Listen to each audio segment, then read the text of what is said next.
our media, our secular mainstream media was doing everything they could to provoke Biden into getting into this conflict. Oh, yeah.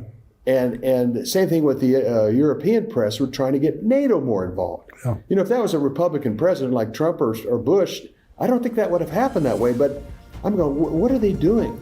Throwing billions and billions and billions of dollars at it. You know, and the weaponry. It's amazing.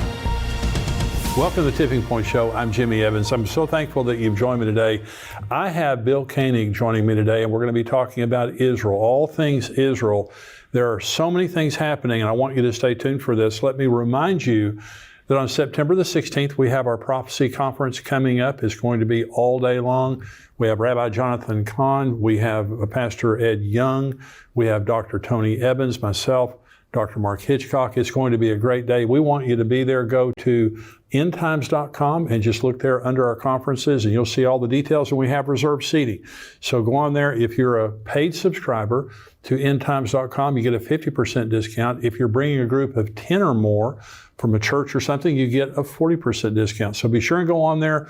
We would love to have you come, but we have our seats are filling up. You can see actually on our map there, you can see exactly the seats are full. And those that are filling up, I want you to get a good seat, so be sure and sign up as quickly as you can. I'm very excited today to have Bill Koenig joining me. I've mentioned his book, Eye to Eye, here many times on the show. We're going to be talking about it today on the program here. Bill is a journalist and served as a White House correspondent. He has a news service called Koenig World Watch Daily. His website has constantly updated stories from a large variety of news sources and can be found at watch.org. I read it daily for world news from a biblical and end times perspective. And Bill, it's great to have you with me today. Thank you, Jimmy. Great to be with you. Well, you have such a passion for Israel. You work on the Israel prayer breakfast, right? Absolutely. And so those go on through the year at different places. Is that right? Yeah, Jerusalem prayer breakfast started in 2017, usually in June, 1st of June, thereabouts in Jerusalem. And then it's been in Houston, Brazil, St. Louis, Dallas last year. So yeah, it moves around the world. And what's interesting about the Jerusalem prayer breakfast, it always seems to happen at an important time in the country where it's hosted. I appreciate your passion concerning Israel and Jerusalem, the prayer breakfast. If someone wants to get more information about that, where could they do that? They can go to Google and put in Google a Jerusalem prayer breakfast, Jerusalem. That's the main website, and all that information will be clicked on right there at Google. Well, there's a lot going on right now concerning Israel, and I've had a lot of people asking me, and I was waiting to get you on the show so you give the right answer. You were actually supposed to be in Israel right now. Right. You're there regularly.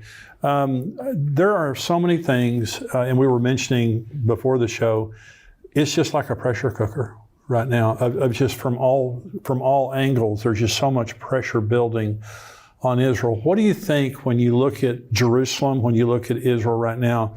Where do you think we are prophetically? Just your personal opinion.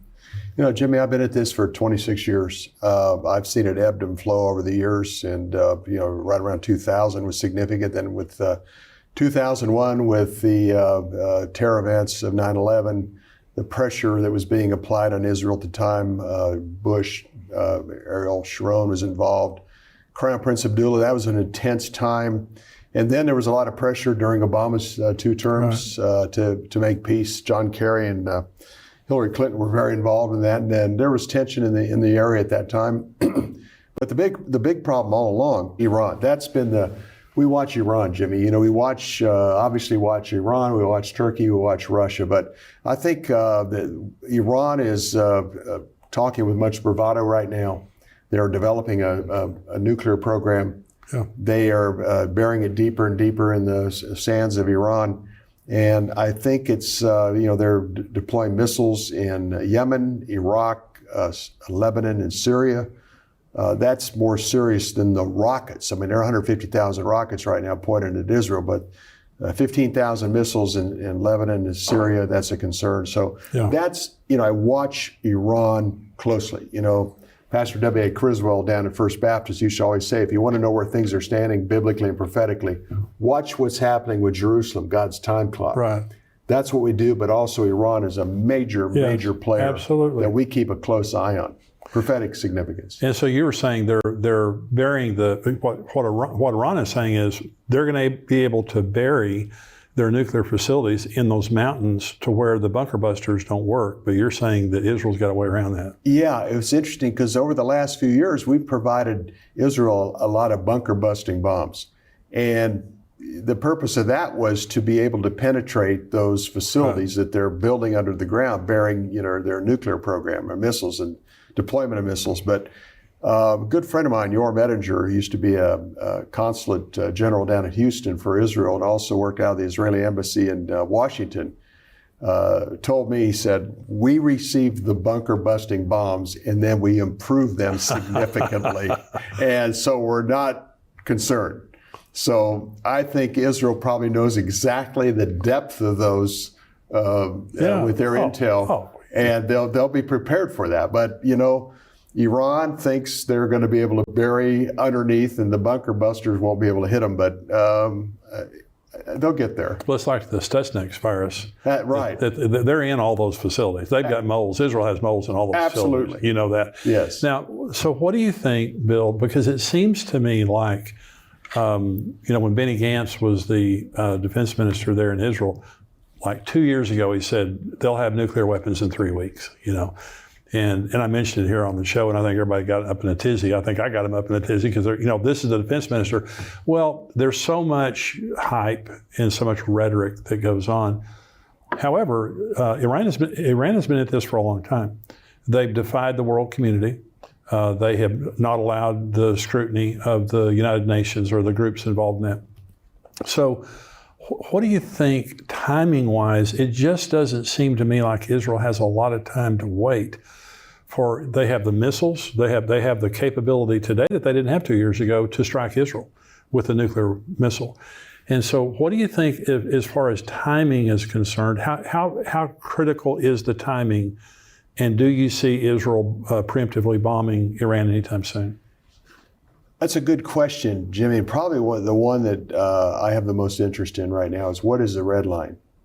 I remember in the summer of 2016, Russia, Syria, and Iran had troops fairly close to Israel's northern border. Right. And Ambassador Crocker, who had been for us there in Iraq, and Ambassador Jeffers, who had operated out of Syria, said that Israel's really close to the red line being crossed. They really felt that summer was a real critical stage, especially with that troop movement. And then the word was getting out that Israel was going to do something. And then there was a retreat of those soldiers, and then things calmed down.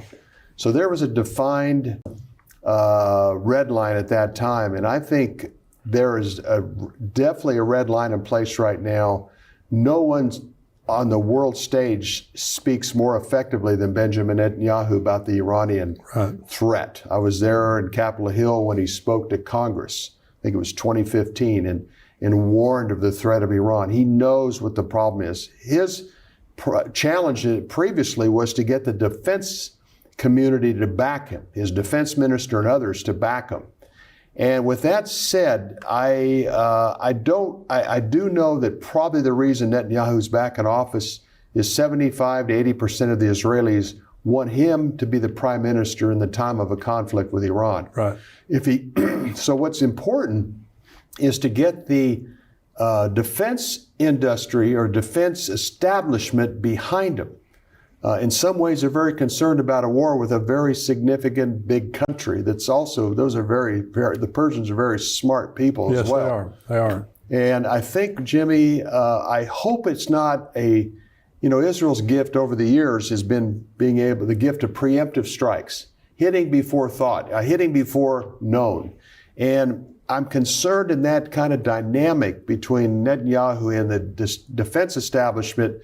They might take a hit first and then be forced to respond. So I hope Israel can respond first and not have to do something preemptively. Some of my friends that are also pretty close to the situation are concerned about a Tel Aviv hit and then the fulfillment of Isaiah 17:1, where Damascus will no longer exist as a city. Right. I think that's a scenario you probably have thought of that as well, Jimmy. I think so it really boils down, we're really close to that red line right now. What will happen for something to cause that red line to be crossed, or something, or at least a motivation to do something. Well, Jeremiah 49, the Elam, it's the prophecy against Elam, southern Iran, where Elam, he says, I'm going to knock the bow. God says, I'm going to knock the bow out of your hand. I'm going to judge your princes, not the people necessarily. But it's interesting there because it says in southern Iran there, when this happens, there won't be a country in the world where someone from Elam doesn't end up in. In other words, it's going to be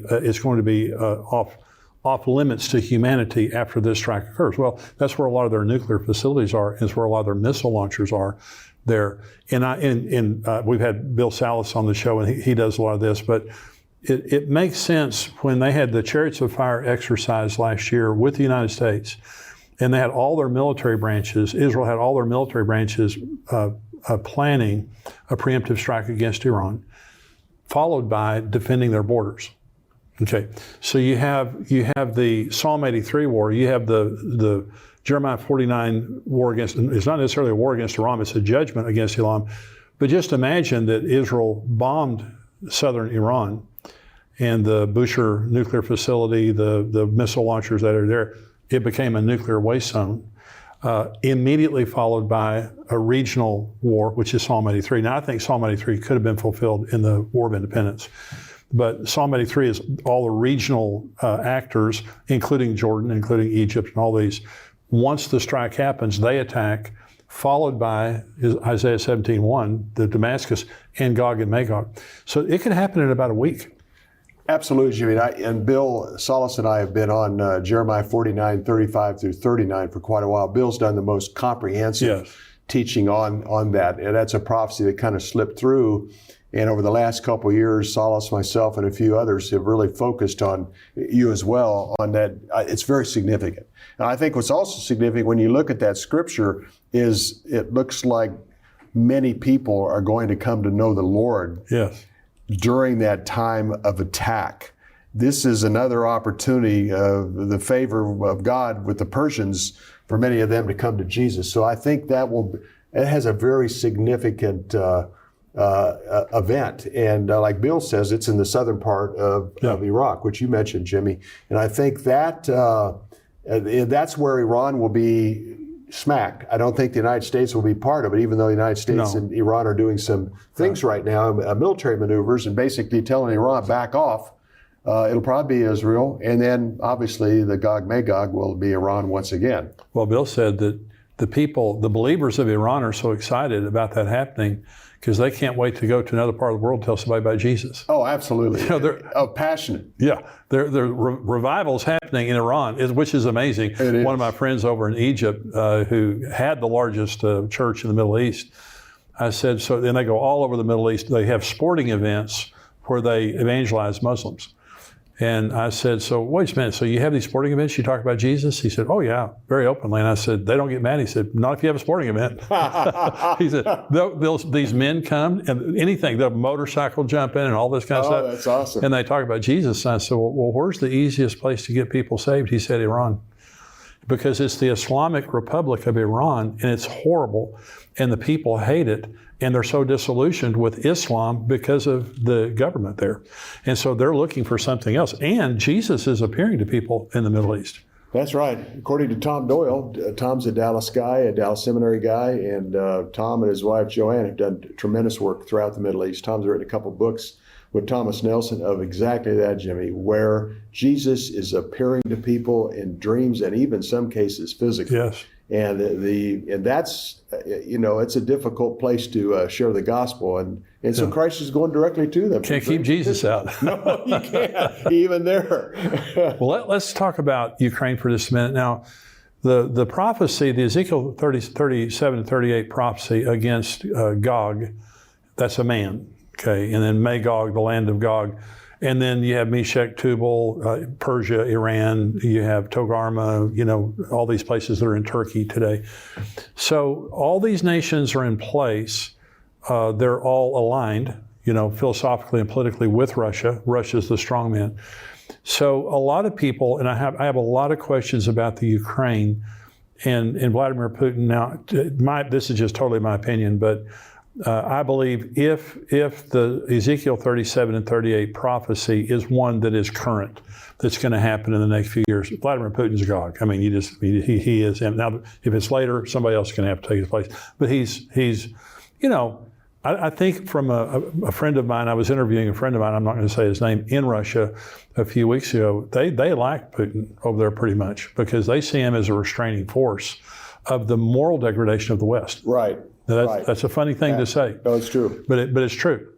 Because he doesn't allow a lot of the nonsense that we allow. No. But at the same time, he is expansionary, he's tyrannical, he wants to reestablish the former Soviet Union. So what do you see as an end game for Ukraine? I noticed this morning that the drones were attacking Moscow.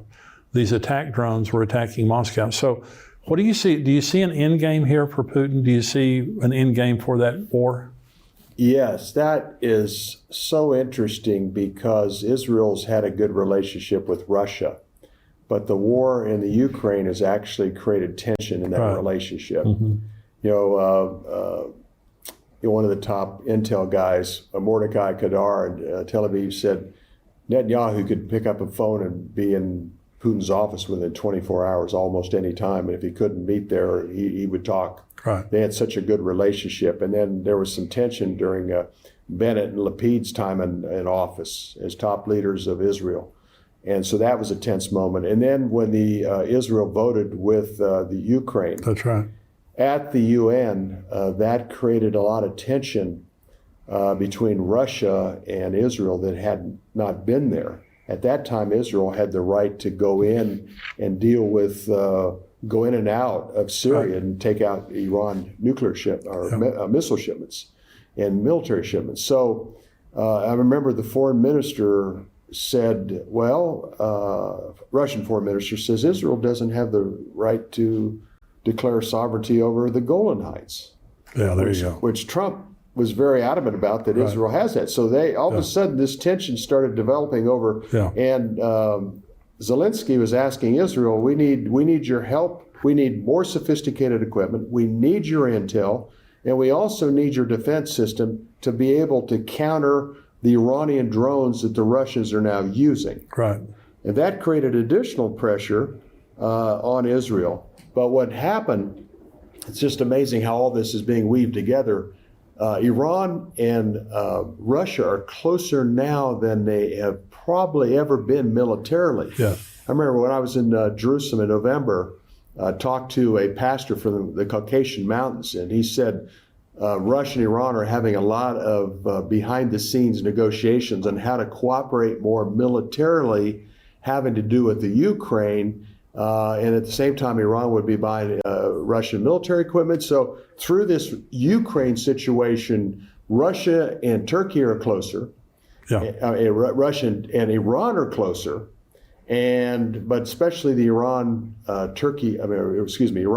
relationship is being merged and formed in a way that it hasn't been in the past, and that's obviously, Jimmy, a beginning of alignment, even further alignment of the Gog Magog force. Yeah, and the natural gas. When you look at Ezekiel 37, and it says you come for booty and plunder.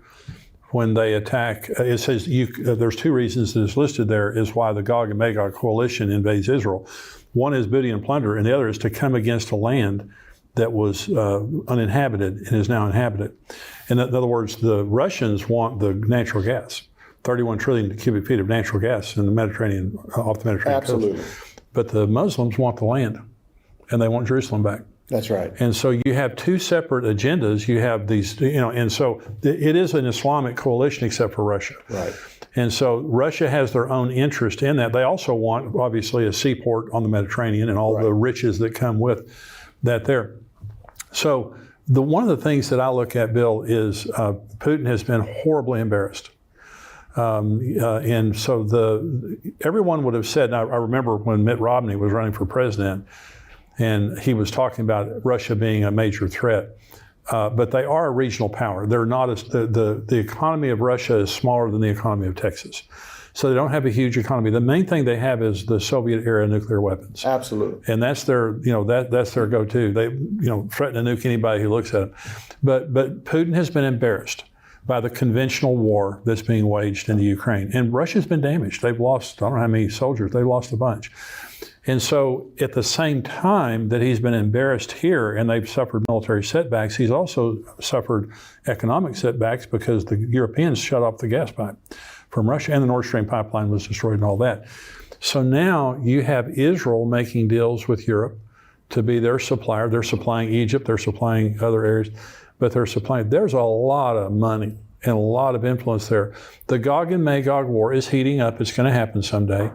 But the Gog and Magog war is heating up. And again, if this is a current prophecy that's going to happen in the near future, I think Putin's in the right frame of mind. Absolutely. I think when you have Russian leaders talk about their nukes, Medvedev, former president of Russia, Lavrov alluding to it, Putin alluding to it. Right. Why are they mentioning this? And the other thing, Putin's a chess player. He's very strategic. He's a lot weaker than most people thought. General Kellogg was on Fox News a couple of months back, and he said basically, Russia's so weak economically, it's like Belarus with nuclear weapons.